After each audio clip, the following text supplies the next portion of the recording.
Esta mañana confieso que me pongo delante de vosotros con sentimientos encontrados. Supongo que como todo predicador, pues al acercarse al púlpito con ese sentimiento de indignidad para compartir la palabra, pero también pues con la tristeza de lo acaecido esta semana y por otra parte también la alegría, como no, de tener esta mañana con nosotros a mi madre. I'm very happy to see you and have you here this morning, Mom. Y ella está practicando su castellano y espero que pueda entender al menos un poco. I hope you can understand a little bit of what I have to say this morning. Pues bien, si queréis acompañarme, vamos a tener una lectura en Lucas, el Evangelio de Lucas, capítulo 3, el versículo 8. Lucas 3:8. Leeremos de todo el versículo, vamos a quedarnos con el contenido del mismo, pero nos vamos a centrar en una palabra que explicaré a continuación. Lucas 3:8. Dice así: haced pues frutos dignos de arrepentimiento y no comencéis a decir de entre vosotros mismos: tenemos a Abraham por padre. Porque os digo que Dios puede levantar hijos a Abraham aún de estas piedras. Amén. Bueno, estas son palabras de Juan el Bautista, un hombre cuyo mensaje yo diría que no está de moda hoy en día, el arrepentimiento. No, en nuestra sociedad actual todo está bien, todo se permite y hasta se fomenta toda clase de inmoralidad. Y si no estás de acuerdo, es que eres un intolerante, un homófobo o un retrógrado. Yo me pregunto, ¿cómo reaccionaría nuestra sociedad hoy al mensaje de Juan el Bautista?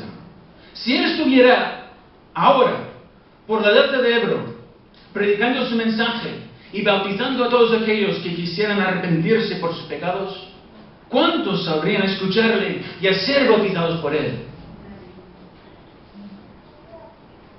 Vosotros mismos juzgaréis.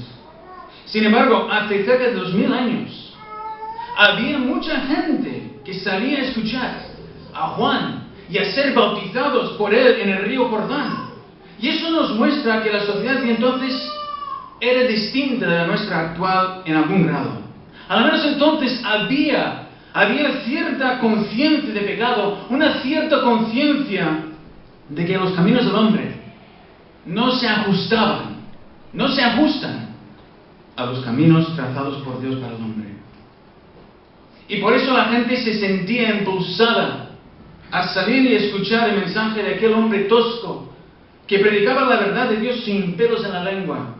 Pero hoy la gente está cómodamente sentada en su sofá de casa, viendo toda clase de inmoralidad que sale por esa caja de última tecnología y sintiéndose identificada con la ideología atea, hedonista y frívola que de ella emana. Sin embargo, en aquella sociedad de entonces había un sector importante de personas con una mentalidad similar a la de muchas personas hoy en día. ¿Y cuál es ese denominador común? Pues el orgullo. En aquellos tiempos se trataba del orgullo espiritual, como acabamos de leer. Aquellos que decían, tenemos a Abraham por padre.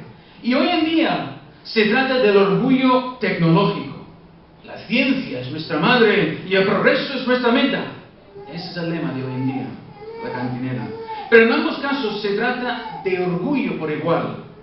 Por tanto, desde esta plataforma, permíteme aseverar, en la misma línea que Juan el Bautista, que el orgullo humano no sirve de nada delante del Creador del universo.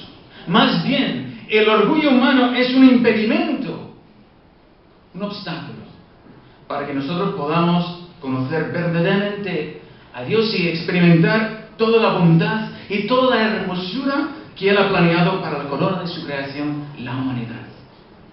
Por eso Juan el Bautista derriba los argumentos del orgullo con el poder de Dios. Porque os digo que Dios puede levantar hijos a Abraham aún de estas piedras, dice.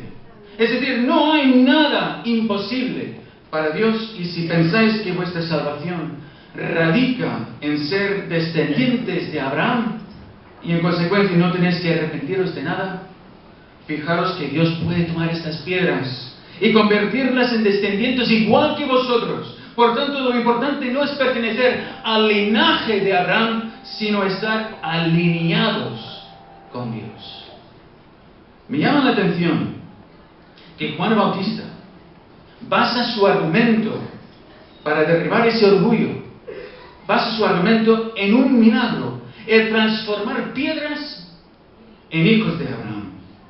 Sin embargo, Dios no obró ningún milagro a través de él, a menos que nosotros sepamos, porque según los registros que tenemos no consta ningún milagro de sanidad, ni de transformación, ni nada por el estilo, como los que sabemos que obraron otros profetas antes que él, y por supuesto Jesús después de él. Sin embargo, fíjate en la fe de aquel hombre que comía insectos y deambulaba por el desierto. Juan sabía que Dios podía cobrar milagros portentosos, contraviniendo las leyes que él mismo ha establecido, y convertir piedras en hijos de Abraham, si él quisiera.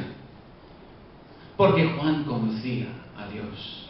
Juan tenía comunión con Dios, y no solamente cumplía con una religión, él tenía comunión.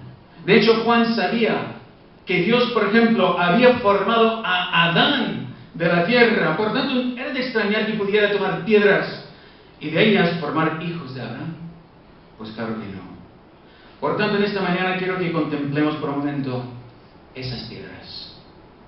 El viernes, si estuviste en esta ceremonia tan hermosa que acaba de mencionar nuestro pastor, en homenaje a nuestra querida hermana Berta Bunder, sabrás que nuestro pastor estuvo hablando de árboles, y curiosamente Juan Bautista en el siguiente versículo habla también de esto mismo, los árboles.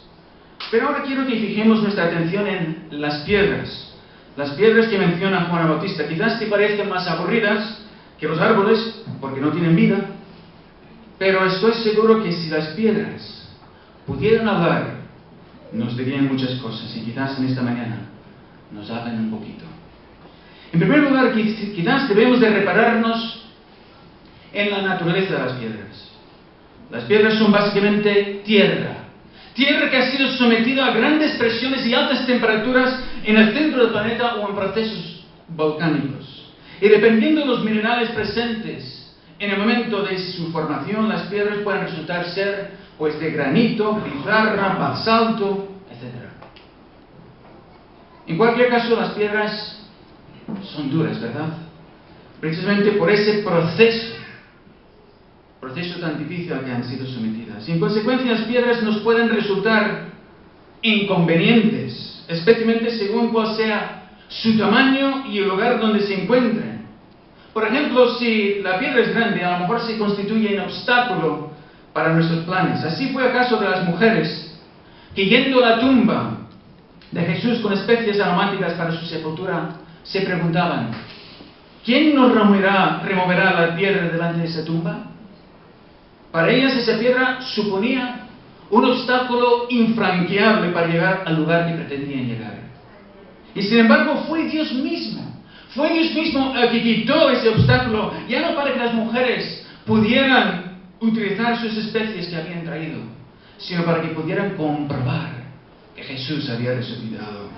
Y es que no hay piedra de obstáculo demasiado grande, demasiado pesado para Dios. No lo hay. Aquel que ha formado el vasto universo con una sola palabra, delante de él no son todas nuestras piedras de obstáculo como motas de polvo.